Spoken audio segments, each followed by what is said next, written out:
saya Nevina Mayanti. Dalam video kali ini saya akan melakukan percobaan modul 5 biokimia yang berjudul asam nukleat.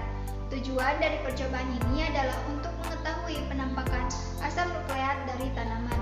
Prinsip percobaannya secara umum, asam nukleat adalah senyawa yang mengandung basa nitrogen atau struktur siklik aromatik yang memiliki atom nitrogen sebagai bagian dari struktur asam nukleat. Di dalam sel, asam nukleat ini ada dua jenis, yaitu DNA dan juga RNA. Nah, dalam percobaan ini, untuk mengetahui penampakan asam nukleat dari tanaman, dilakukan dengan cara mengisolasi DNA dari sayuran. Dalam hal ini, sampelnya adalah brokoli.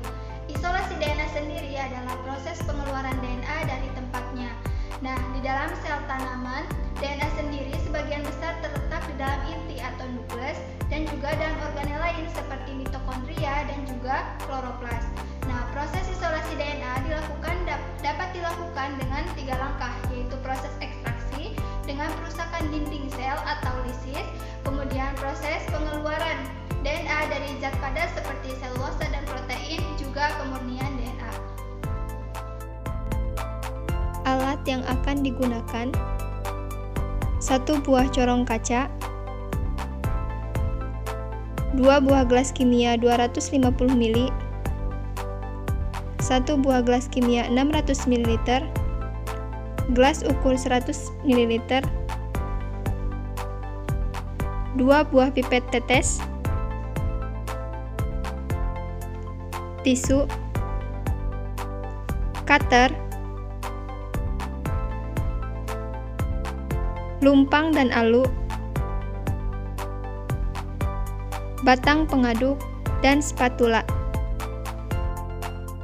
Bahan yang akan digunakan: NaCl atau garam dapur, deterjen bubuk,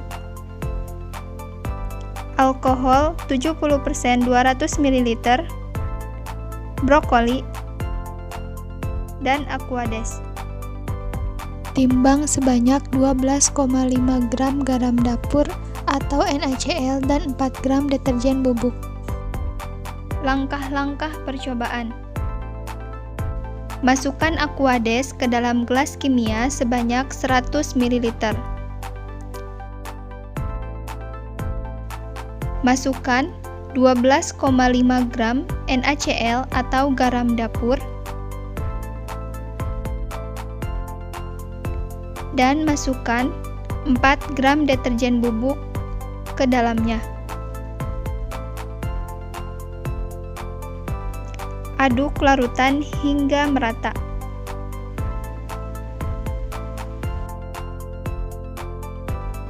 Potong bagian ujung brokoli ke dalam mortar.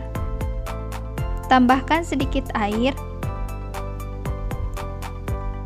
Kemudian haluskan brokoli sampai terbentuk ekstrak brokoli.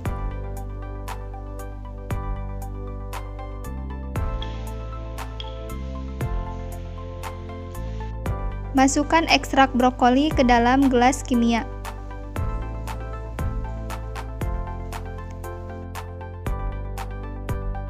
Masukkan larutan garam deterjen ke dalam gelas kimia berisi brokoli.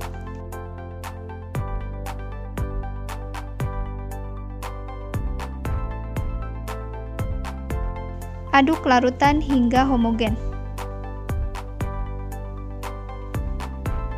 Kemudian, saring larutan dengan tisu.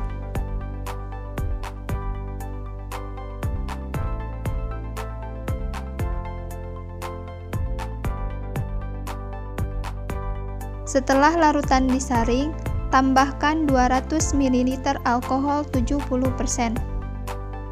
Amati perubahan yang terjadi. Saring kembali larutan dengan tisu.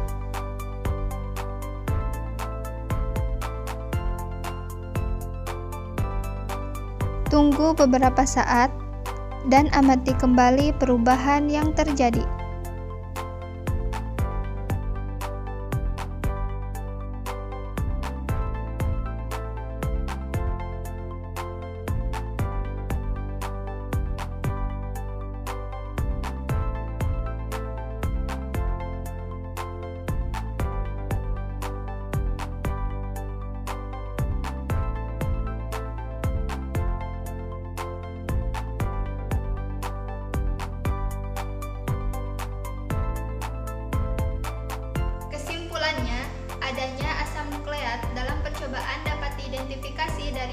serabut halus yang mengambang di permukaan.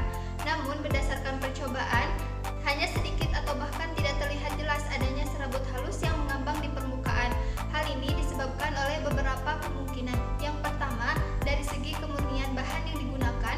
Kemudian yang kedua, kemungkinan DNA itu rusak pada saat kerusakan dinding sel atau lisis. Nah, kemudian yang ketiga, tingginya kadar air yang digunakan. Karena berdasarkan literatur, semakin tinggi kadar air, maka sel yang larut dalam ekstrak akan sedikit, juga DNA yang terpresipitasi dalam sel akan sedikit. Sekian